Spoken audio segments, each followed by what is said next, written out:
dans la population concernée cette idéologie, et voilà.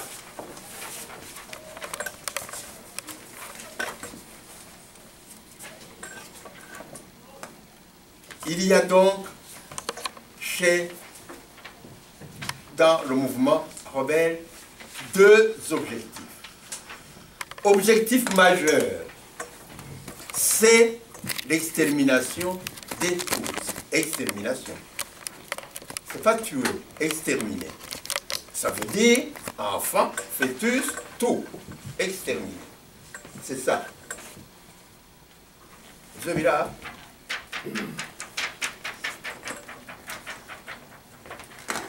Deux, vous réunissez les hommes. Ils sont là.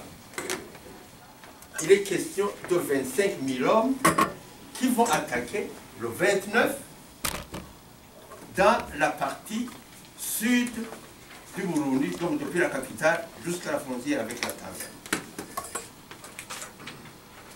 Les armes, vous devez réunir les armes. Un militaire doit réunir les armes, l'armement. Mais dans le cas présent, ce n'est pas difficile. Vous avez une machette, toujours, le paysan burundais, l'homme rural burundais, il a toujours sa machette, au Muhoro.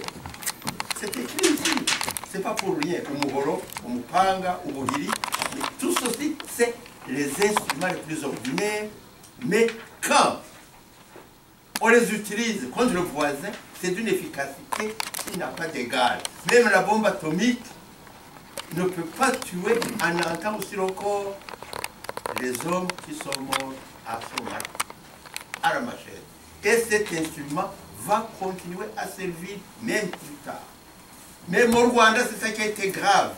C'est la machette qui a fait le million de morts, plus que les armes à feu. Voilà donc, ça se prépare, l'idéologie, les hommes, la cible est désignée voisin contre voisin. Donc, on va impliquer toute la population autour, où qu'elle soit, sur les collines, dans les écoles, dans les camps militaires, qui ont l'état-major du mouvement, qui sont membres de l'état-major. Les uns sont dans l'armée, d'autres dans le gouvernement. Nous citons deux qui sont au gouvernement de l'époque, qui vient d'être révoqué à midi du 29 à 13 h.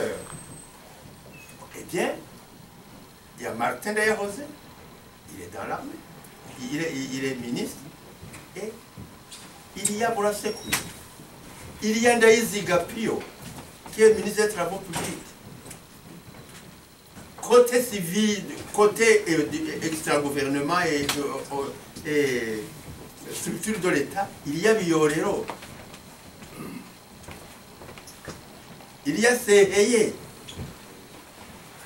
Voilà l'état-major. Donc c'est compris. Les hommes, les moyens, la cible, on y va.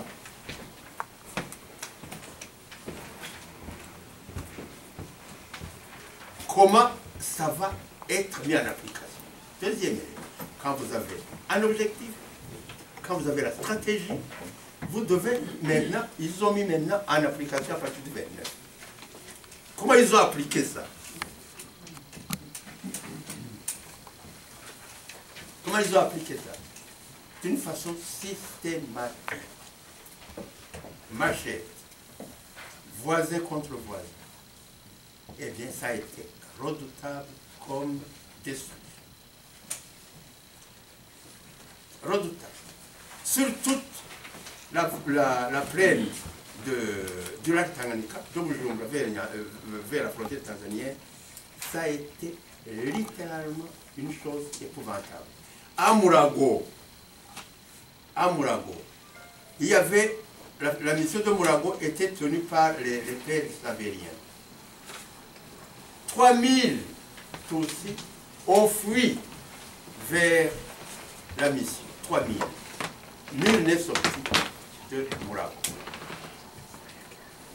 En tout, Tout ceci va faire 15 000 victimes de tous. Voilà comment ils ont appliqué systématiquement.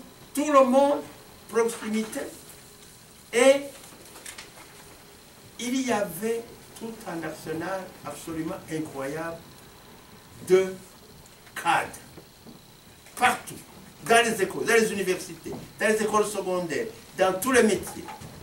Infiltration totale. Voilà. L'offensive, elle est là. Maintenant, la contre-offensive, troisième chapitre. La contre-offensive. Le gouvernement n'est pas resté les bras croisés. Mais attention, attention à ceci. Le gouvernement, le 29, il a réagi vigoureusement, mais par contre, ceci est un élément important que vous devez connaître. Le 29, le gouvernement n'a pas d'abord réagi contre les assaillants. Le gouvernement a ramassé plusieurs personnes qui étaient soupçonnées de soutenir une armée. Beaucoup dans l'armée, en dehors des civils, et certains y ont passé. Donc nous sommes le 29, jusqu'à mardi, le 2, le gouvernement ne s'aperçoit pas encore qu'il y a quelque chose derrière.